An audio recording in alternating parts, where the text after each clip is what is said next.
আসসালামু আলাইকুম। কেমন আছেন সবাই? আশা করি সবাই ভালো আছেন। আজকে সকাল, সকাল নিয়ে আসলাম বাদাম ভাজা করার জন্য। যেহেতু একটু ফ্রি আছি, বাচ্চারা এখনো স্কুলে। তাই ভাবলাম সময়টা কাজেই লাগিয়ে নেই। তাই চীনাবাদাম নিয়ে হাজির হলাম। আ অন্য সময় অবশ্য আরও কাজু বাদাম, পেস্তা বাদামও সাথে থাকে। কিন্তু এই মুহূর্তে আমার ঘরে শুধু চীনাবাদাম ছিল, তাই চীনাবাদাম ভেজে নিলাম। ভেজে কিছুক্ষণ পর ঠান্ডা করে তারপর ওটাকে ভালো করে ওটা থেকে খোসাগুলো ছাড়িয়ে নেব। অবশ্য আমাকে কিছুদিন পরপরই আমি বাদামটা ভেজে রাখি, কারণ আমার একটু পরপর খিদা লাগে। খালি মনে হয় কি যেন খেতে ইচ্ছে করে, খালি খেতে ইচ্ছা করে। তখন এই বাদাম ভাজাটা আমার খুবই কাজে দেয়। অল্প একটু করে খেয়ে নেই, তখন দেখা যায় আর খাওয়ার আগ্রহটা কমে যায়। খোসা ছাড়ানোর পর ভালো করে এটাকে ঝেড়ে নিয়েছিলাম, দেখতেই পাচ্ছেন।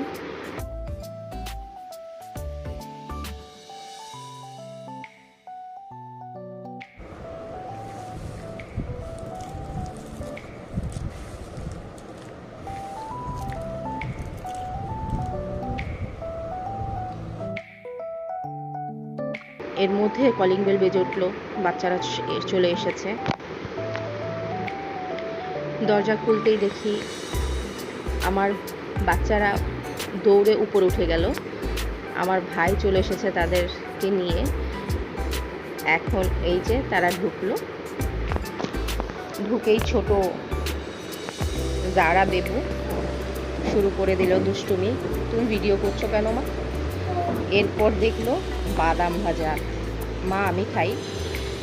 তখন আমি বললাম বাবা এটা তো এখনও রেডি হয়নি, আসো দেখো আমি কিভাবে রেডি করি। এরপর চুলায় কড়াই বসিয়ে দিলাম। আমি বাটার নিয়ে নিলাম 2 চা চামচ পরিমাণে। যতক্ষণ বাটারটা গলে যাচ্ছে এর মধ্যে আমি খোসাগুলো ফেলে দিচ্ছিলাম। এর মধ্যে বাচ্চারা এসে বলছে মা খিদে পেয়েছে, খিদে পেয়েছে। তো আমি একটু দ্রুত করার চেষ্টা করছি। বাটার দেওয়ার সাথে সাথেই আমি বাদামগুলোও দিয়ে দিলাম। দিয়ে দেওয়ার পর হিমালয়া পিঙ্ক সল্ট নিয়েছিলাম আমি। যেহেতু আমি একটু ডায়েটে আছি তাই চেষ্টা করছি একটু মেনটেন করার জন্য। আমি প্রায় হাফ চা চামচ পরিমাণে পিঙ্ক সল্ট দিয়ে দিলাম। এটা আমার অনেক দিন যায়, যেহেতু আমি একা খাই। যদি বাচ্চার বাবার চোখে পড়ে তখন দেখা যায় এটা 1 সপ্তাহ যাবে না, এক মুভি দেখতে বসেই খাওয়া শেষ হয়ে যাবে। আমি ভালো করে নেড়ে চেড়ে বাটারটা দিয়ে লবণটা দিয়ে মিক্স করে নিয়েছি, যেন প্রতিটা বাদামের গায়ে লবণটা পৌঁছে যায়। এর মাঝে বাচ্চা আবার এসে নখ দেওয়া শুরু করেছে, মা খিদে পেয়েছে তাড়াতাড়ি করো, কি নাস্তা খাবো। আমি চুলার জালটা বন্ধ করে দিলাম। এই তো রেডি হয়ে গেছে আমার বাদাম ভাজা। এখন এটা ঠান্ডা করতে দেওয়া বাকি। এটা ঠান্ডা হতে থাকুক, আর এর মধ্যে আমি তাড়াতাড়ি ঝটপট করে নাস্তাটা রেডি করে ফেলছি।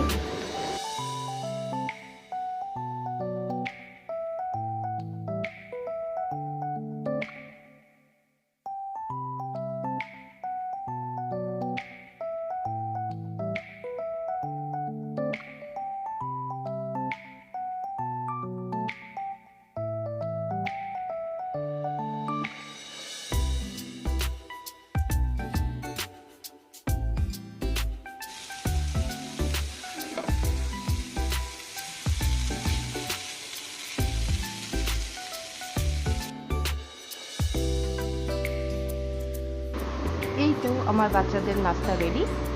আর এই দিক দিয়ে আমার বাদামও ঠান্ডা হয়ে গিয়েছে। এখন আমি এই ওটসের বোতলটিতে আমার বাদামগুলো রেখে দিতে পারবো। এটা আগে থেকেই পরিষ্কার করা আছে। এই হচ্ছে আমার বাদাম ভাজা। ভালো লাগলে লাইক কমেন্টস করবেন। ভালো থাকবেন সবাই।